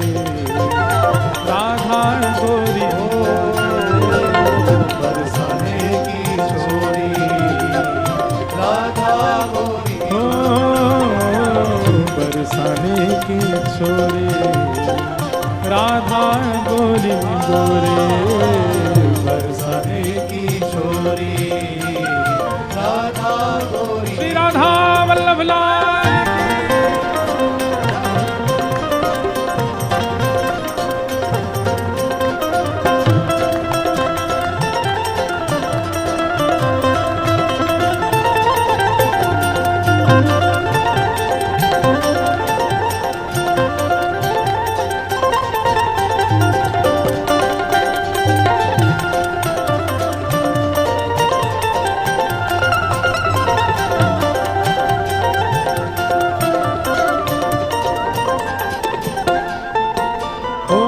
जो कान्हा मेरो नाम न जाने जो कान्हा मेरो नाम न जाने जो कान्हा मेरो नाम न जाने जो कान्हा मेरो नाम न जाने ओ ये तो नाम न जाने मेरो नाम न जाने ये कछु नहीं जाने तो कछु नहीं जाने मेरो नाम न जाने मेरो नाम न जाने तो कछु नहीं जाने तो कछु नहीं ओ जाने मेरो नाम न जाने मेरो नाम न ओ जाने मेरो नाम न जाने मेरो नाम न जाने जो कान्हा मेरो नाम न जाने जो कान्हा मेरो नाम न जाने जो कान्हा मेरो नाम न जाने जो कान्हा मेरो नाम न जाने जो कान्हा मेरो नाम न जाने जो कान्हा मेरो नाम न जाने राधा रंगीली बताए गई रे राधा रंगीली बताए गई ओ राधा रंगीली बताए गई रे राधा रंगीली बताए गई रे कौन बरसाने की राधा गोरी बरसाने की छोरी राधा गोरी ओ बरसाने की छोरी राधा गोरी गोरी बरसाने की छोरी राधा गोरी गोरी ओ करके इशारों बुलाए गई रे करके इशारों बताए गई रे आ करके इशारों बुलाए गई रे करके इशारों बताए गई रे बरसाने की छोरी राधा गोरी गोरी बरसाने की छोरी राधा गोरी ओ सब सखियन में श्यामा जू प्यारी सब सखियन में श्यामा जू प्यारी सब सखियन में श्यामा जू प्यारी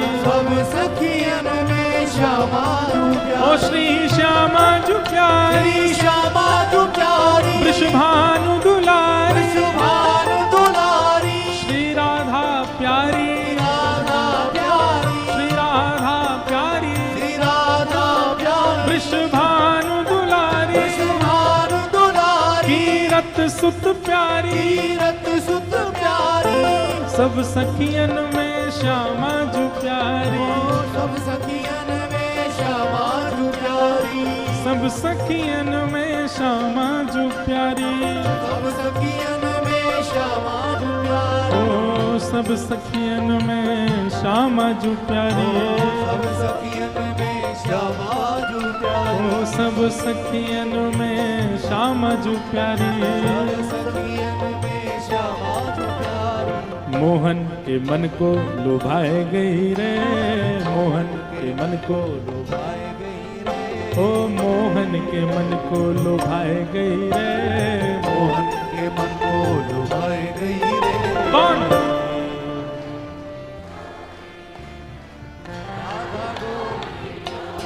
ओ बरसाने की छोरी राधा गोरी गोरी बरसाने की छोरी राधा गोरी ओ बरसाने की छोरी राधा गोरी गोरी बरसाने की छोरी राधा गोरी गोरी ओ जय राधे राधे राधे राधे राधे श्री राधे राधे राधे राधे जय राधे राधे राधे राधे श्री राधे राधे राधे राधे जय राधे राधे श्री राधे राधे राधे राधे जय श्यामा प्यारी राधे राधे वृषभानु दुलारी राधे राधे कीरत सुत प्यारी जय राधे राधे बरसाने वारी जय राधे राधे जय राधे राधे राधे राधे राधे राधे जय राधे राधे जय राधे राधे जय राधे राधे श्री राधे राधे जय राधे राधे जय राधे राधे जय राधे राधे श्री राधे राधे जय राधे राधे जय राधे राधे जय राधे राधे श्री राधे राधे जय राधे राधे जय जय श्री राम जय जय श्री राम जय जय श्री राम।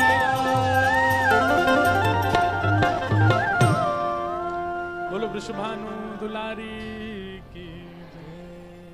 बैठ जाओ सब लोग।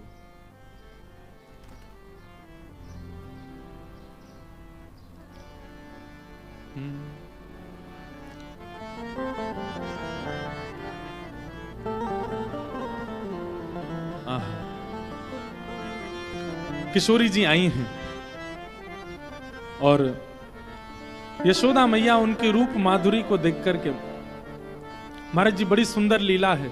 भैया कैमरा वाले ने कहा कि पीछे है जी। हाँ, किशोरी जी आई हैं और ठाकुर जी यशोदा मैया को बता रहे हैं, बोले मैया जी बरसाने ते आई है, इनको नाम राधा है, ये भानु जी की लाली हैं। तो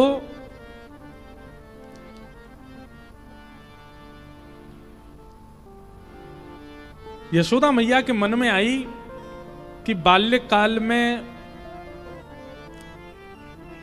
कीर्ति मैया, भानु बाबा, नंद बाबा और हम सब आपस में चर्चा किया करते कि इनके लाली होएगी तो हमारे लाला को ब्याहेगी। प्रयास करेंगे कि कल ठाकुर जी के, कल पूर्णिमा है ना, कल ठाकुर जी के विवाह का प्रसंग सुनाएंगे, श्री किशोरी जी के साथ विवाह का प्रसंग। ये सब लीलाएं महाराज जी पहली बार प्रकट हो रही हैं दत्त धाम में। कल पूर्णिमा है, कल रास भी होगा और कल ठाकुर जी के विवाह का प्रसंग भी सुनेंगे। कल की थोड़ी जानकारी सुन लीजिए। कथा 3 बजे से प्रारंभ होती है, 3 साढ़े 3 बज जाते हैं, 3:30 बज जाते हैं हमको आने में, स्नान करके आते हैं। और उसके बाद कल 6 बजे तक कथा होगी। कल कथा में रास बिहार का प्रसंग होगा।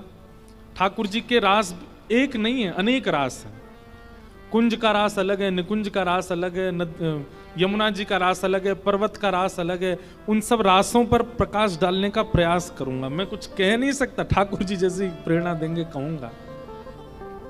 और फिर समय रहा तो ठाकुर जी के विवाह का प्रसंग सुनेंगे। ब्रज में भांडीर वन में ठाकुर जी का ब्याह कैसे संपन्न हुआ, क्या क्या योजनाएं बनी, वो सब भाव सुनेंगे। और कल 6 बजे कथा यहां विश्राम होगी। और क्योंकि कल पूर्णिमा भी है तो प्रयास करेंगे कि, वैसे तो रास के मध्य में गोपी गीत का कोई भाव तो नहीं है, पर फिर भी गोपी गीत पूर्णिमा को गाया गया, इसलिए गोपी गीत से या तो कथा का प्रारंभ करेंगे या विश्राम करेंगे, तो गोपी गीत भी गाएंगे। और फिर कल 6 बजे कथा विश्राम होने के बाद में रथ यात्रा होगी। श्री दत्त प्रभु और श्री गिरधर लाल जी दोनों रथ में विराज करके मंदिर परिसर पर ऊपर भ्रमण करेंगे और भ्रमण करने के बाद फिर नीचे गोदावरी जी में जाएंगे।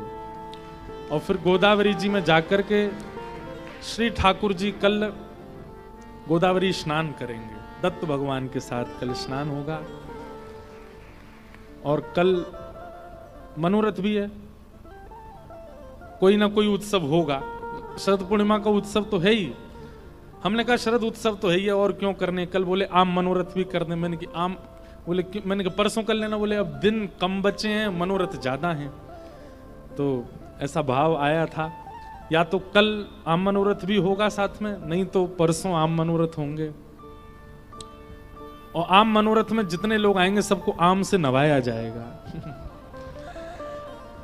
आम से तो नहीं नवाएंगे, पर आम को बोर बोर के पानी में धो के वो उस पानी से नवाएंगे सब। आप सब लोग कुभाव से आ ही रहे हो। किशोरी जी आज नंद भवन में आई हैं और श्री यशोदा जी के मन में आया कि बाल्यकाल में विवाह की चर्चा हुई थी, ऐसो कछु कर दूं कि अभी गोद भराई है जाए किशोरी जी की, अभी गोद भर दूं। महाराज जी हमारे यहाँ, आप यहाँ पे कैसे होता है, हमारे यहाँ गोद भराई होती है, मतलब एक प्रकार से रोका बोलते हैं ना, उसमें जो कन्या होती है उसकी गोद में सामग्री धर देते हैं, सिंदूर धर देते हैं और भी सामग्रियां रख करके उसका मतलब अब कर देते हैं, अब भाई तुम हमारे लाला के लिए पक्की हो, अब तुमसे ब्याह होगा। तो किशोरी जी के यशोदा मैया के मन में आई कि लाली आ गई है, कहीं ऐसा तो नहीं कीर्ति मैया भूल गई हो कि हमारे लाला से ब्याह की बात चली।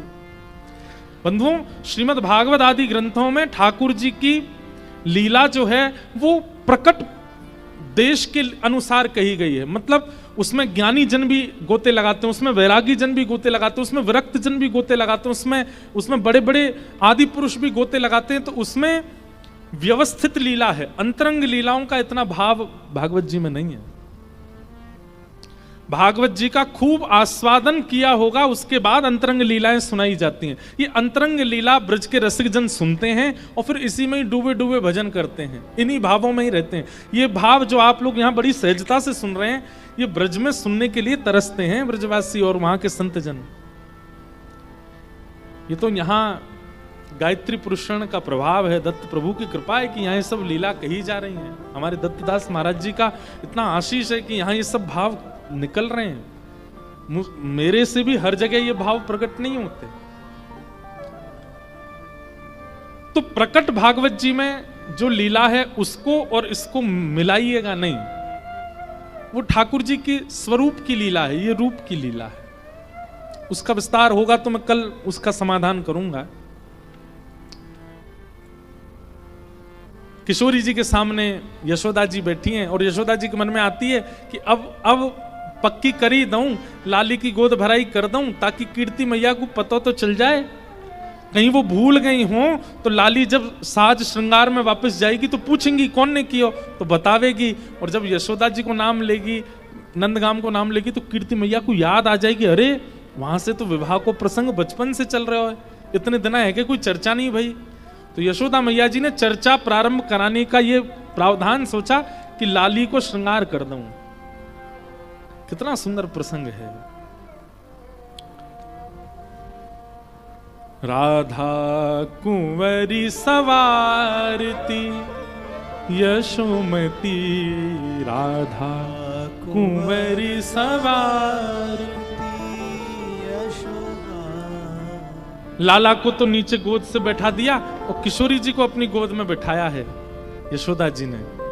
और श्री यशोदा जी लाली को श्रृंगार कर रही हैं। कैसे? बड़े बार सीमंत शीश के, बड़े बार किशोरी जी के बड़े बड़े बालों को समेट रही हैं यशोदा जी। प्रेम सरित नीरुवारत, हाँ प्रेम सहित यशोमती, राधा कुंवरी सवारत यशोमती, राधा कुंवर सवारती। फिर क्या कर रही हैं? मांग पारी बैनी जो सवारत, मांग पारी गूथी सुंदर भात हो, गूथी सुंदर भात। मतलब किशोरी जी के केश के बीच में मांग निकाल के और फिर एक तरफ के केशों को गूथा, दूसरे तरफ के केशों को गूथ के बढ़िया चोटी बनाई है, सुंदर बेणी, हमारे ब्रज में कहते हैं बेणी, चोटी को गूंथ करके यशोदा मैया ने तैयार कर रही है। और इतने में ही ठाकुर जी दौड़ करके गए, ध्यान से सुनो, चौकड़ी मार के दौड़ के गए ठाकुर जी, मैया रुक जाइयो मैं अभी आ रहा हूं। और जिस श्रृंगार पेटी से यशोदा मैया लाला को श्रृंगार करे, वो श्रृंगार पेटी लेके आए ठाकुर जी। और श्रृंगार पेटी खोल करके मैया तो कह रहे, मैया जे बिंदी धराए दे। मैया बोल रही है, तेरे तेरे बड़े मन में उचंग आ रही है, हाँ मैया जी बढ़िया लगेगी जे धराए तो। ठाकुर जी श्रृंगार उठा उठा करके दे रहे हैं और यशोदा मैया धारण करा रही। कितना सुंदर स्वरूप है। कल एक बालक आए थे, ये प्रसंग मैंने नाथ द्वार में सुनाया था कथा में। तो श्री नाथ द्वारा लाल जी के उत्सव में वो प्रसंग सुना होगा। तो एक बालक ने हमको चित्र बना के दिया इसी भाव का कि यशोदा जी किशोरी जी का श्रृंगार कर रही है और लाला श्रृंगार पेटी में से एक एक श्रृंगार उठा के मैया को दे रहे हैं। कितना सुंदर भाव है। गोरे भाल बिंदु बदन मन, गोरे भाल बिंदु बदन, इंदु प्रात रवि कांति, हाँ इंदु प्रात रवि कांति। गोरे गोरे मुख पे यशोदा मैया ने नेक नेक जल छिड़को है मोह पहुंचवे के लिए। तो ऐसा अनुभव हो रहा है जैसे मानो किशोरी जी का गौरमुख और उस पर बिंदु गिने हैं। तो मानो ऐसा लगता है कि जैसे कमल पुष्प पर जब बिंदु गेड़ दिए जाते हैं, जल छिड़काव किया जाता है, तो वो जल बिंदु बिंदु बिंदु होकर के चारों तरफ आ जाता है, उसको समेटता नहीं है। ऐसे ही मानो किशोरी जी के मुख पर जब छिड़काव किया तो ऐसा लगा कि मानो जैसे किसी कमल के पत्र के ऊपर कोई छींटे मार दिए हों, वो बिंदु बिंदु प्रकट हो गई हैं। और कमल पर जब पानी डाला जाता है ना, तो जो बिंदु बनती है वो इतनी सुंदर लगती है, इतनी आकर्षक लगती है।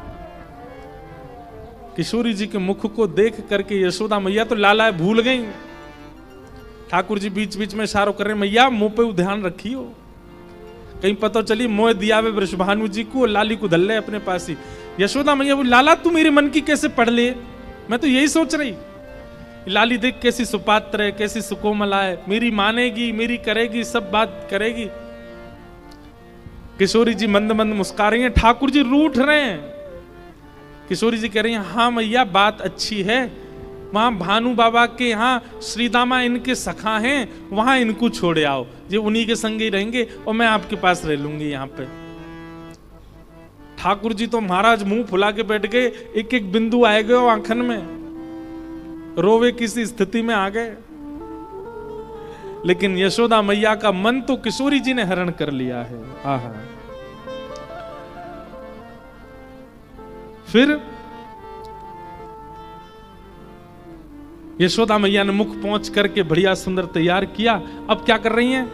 सारी चीर नई फरियाले, सारी चीर नई फरियाद। छोटी सी लाली है, साड़ी तो पहन नहीं सकती, तो बीच से साड़ी फाड़ के उसकी फरिया बनाई है। फरिया मतलब घेरदार, छोटी छोटी लालियां पहन के घूमती है ना, ऐसी घेर, चारों तरफ घेर हो, ऐसी फरिया बना करके यशोदा मैया ने धारण कराई है। सारी चीर नई फरियाले, सारी चीर नई फरियाद। अपने हाथ बनाई, हाँ अपने जसुमती कुंवरी सवारती, यशुमती राधा कुंवरी सवारती। और फिर किशोरी जी के सुंदर मुखमंडल पर बिंदी लगा करके, पत्रावली का सुंदर श्रृंगार करके ठाकुर जी एक एक बिंदी पे ध्यान दे रहे हैं। मैया नेक दूर कर, या को ज्यादा पास है रही है, नेक इतकू कर, नेक उतकू कर दे, हाँ अब नेक ऐसे घुमा दे, यहाँ बीच में एक कछु मोर जैसा बनाए दे। मैया कह रही है शांत बैठ जा, मुंह करन दे। लेकिन ठाकुर जी तो इतने चंग में भर रहे हैं। महावर लेके आई, किशोरी जी के हाथ में महावर लगाए, बीच में बिंदी लगाई, पामन में महावर लगाए। महावर समझते हैं? समझते हैं ना? महावर नहीं जानते? अरे कभी कभी अच्छे प्रसंगों में माताएं लाल लाल लगाती हैं ना पैरों में, अपने हाथों में ऐसे आगे भाग पे लगा लेती हैं, पैर के चारों तरफ लगाती हैं, उसको मराठी में क्या बोलते हैं, महावर है? नहीं, मेहंदी, मेहंदी अलग है? आला, आला क्या बोलते हैं? अंटा, कोई कच्चू बोल रहा हो, कोई कच्चू बोल रहा हो, समझ गए ना सब? हाँ बस ठीक है। महाराज जी अभी कुछ दिन पहले हमारी भुसावल में कथा थी, तो वहां पे हमने एक नया शब्द सीखा मराठी का, मोटी आई। मोटी नहीं, उसका नाम मोती आई बोलते हैं ना। अब मुझे किसी ने ऐसी जनता में से बोला, मैंने कहा ताई को क्या बोलते? बोले मोटी आई। अब मैं तो मोटी आई, सबरी मोटी आई बैठी है यहाँ पे। मोटी आई और मोटी मोटा आया। पुरुषों को क्या बोलते हैं? बाप। हाँ, आई बाप। आई पिताजी को क्या बोलते हैं मराठी में? हैं? पिताजी को क्या बोलते हैं? बाबा। हाँ, मोटी आई मोटा बाबा, सब बैठे हैं।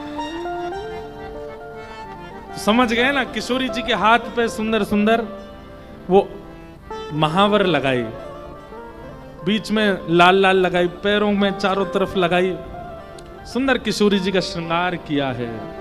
और फिर किशोरी जी की गोद में एक सुंदर साड़ी रख करके, तिल चावरी बतासे मेवा, तिल चावरी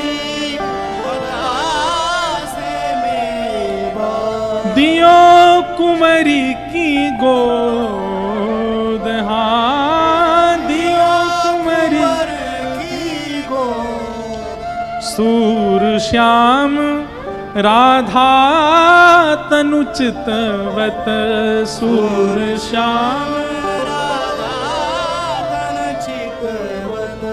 जसमति तन मन मोद, हाँ जसमति तन मन मोद, राधा जसुमति कुंवरी सवारती, यशोमती राधा कुंवरी सवारती, यशोमती राधा कुंवरी सवारती, यशोमती राधा कुंवर सवार। अब महाराज जी इतना सुंदर प्रसंग है आगे का, हमारा मन कहने का तो अभी भी हो रहा है, लेकिन कल ही कहेंगे विस्तार, फिर वो उसमें आनंद तभी आएगा जब ब्याह तक पहुंचे। अब क्या होगा, किशोरी जी वापस जाएंगी, फिर यहाँ पे कीर्ति मैया देखेंगी, कीर्ति मैया देख करके चकित हो जाएंगी, लाली को श्रृंगार कौन ने कर दियो, मांग में सिंदूर, पैरन में महावर देख के। फिर आगे की लीला थोड़ी सी बोल देते हैं, फिर संकेत बता रहे हैं, विस्तार कल करेंगे। फिर कीर्ति मैया पूछती हैं, अरे लाली तू कहाँ गई, कौन ने किया? तब बताती हैं, बोले मैं नंद भवन गई और वहां यशोदा जी ने मेरा श्रृंगार किया। तब कीर्ति मैया को बाल्यकाल का स्मरण आता है कि जब लाली भई नहीं, तब से हमारी बात है कि उनके लाला से ब्याह करेंगी। पर मैंने तो सुनी है वो लाला टेढ़ो मेढ़ो है। किशोरी जी से कीर्ति मैया कह रही है, मैंने तो सुनी है लाला को पाम टेढ़ो, कमर टेढ़ी, मोह टेढ़ो। अरे लाली तू ऐसी सुंदर सी टेढ़े मेढ़े ते ब्याह करेगी? मैंने तो सुनो है लाला बड़ो कारो है, और मैंने तो यूं सुनी है वो छोरा गोपीन के घर में जाए जाए के मक्खन चुरावे। अरे लाली वह छोरा में एक भी गुण दुल्हा बनवे लायक ना है, टेढ़ो मेढ़ो कारो चोरी करे। ठीक है, पहले की बात हमने बात कर दी। अच्छा ये सब पता, कीर्ति मैया मन से तो चाहती है कि ब्याह हो, लेकिन किशोरी जी के मन की जानना चाह रही हैं, इसलिए बोल रही हैं। फिर उसके बाद हर, अब तो शहरों में रहने लगे, पहले गांव में एक आई होती थी, वो लड़कों को देखने जाती थी अपने गांव की लड़की के लिए कि ठीक है कि नहीं, वो फिर उसके सारे गुण आके बताती। ऐसी बरसाने में एक है, उनका नाम है पूर्णमासी। उनको कीर्ति मैया कहती हैं तुम जाओ, जाकर के देख के आओ। और वहां देख के आओ कि लाला है कैसा, वाक्य गुण कैसे, वाक्य कर्म कैसे, कहा कि सब आए करके बताओ। अब पूर्णमासी जा रही है नंदगांव ठाकुर जी को देखवे के काजे, और ठाकुर जी को पहले ही पता चल गई है कि पूर्णमासी आ रही है, तो ठाकुर जी पहले से ही ऐसी व्यवस्था करके बैठे हैं कि एक भी कमी दिख नहीं जाए। अब तो सीधे सीधे चलते हैं अटेंशन मोड में। मैया से रोज के मैया मेरो सुंदर श्रृंगार करते, मैं गोरो गोरो लगू, पूर्णमासी आ रही है देखवे के काजे। बड़ी सुंदर लीला है, वो लीला कल सुनाएंगे, वहां से फिर आगे का प्रसंग कहने का प्रयास करेंगे। बोलो वृंदावन बिहारी लाल की जय। कल भी बंधुओं इसी समय से कथा है, कल पूर्णिमा है।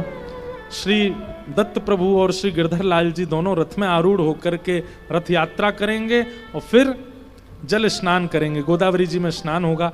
आपसे एक चीज का हम निवेदन करना चाहते हैं, गोदावरी जी में जल बहुत है, कहीं कहीं तो डूबने की स्थिति है, और कल अगर दत्त प्रभु और श्री गिरधर लाल जी स्नान के लिए नीचे उतरेंगे तो संभवतः थोड़ी शाम हो जाएगी, अंधेरा भी होगा, व्यवस्थाएं तो पूरी बनेंगी, पर आप लोग इतनी संख्या में अगर कहीं वहां धक्का मुक्की नहीं हो जाए, कोई गिर गिरा नहीं जाए, अंदर पत्थर भी हैं, तो वहां पर ऐसी व्यवस्था से आप व्यवस्थित होना, सामने पुल बना उस पर बैठ जाना, इधर घाट पे पहले से बैठ जाना, नीचे सीढ़ियों पे कोई भी मत आना। अपरस में ठाकुर जी जाएंगे, किसी का स्पर्श ना हो ऐसी भावना है। आप लोग तो अपने स्थान से ही लाल जी के स्नान का दर्शन कीजिएगा और फिर वही दर्शन के छींटा सब पे पड़ जाएंगे, खूब आनंद होएगा।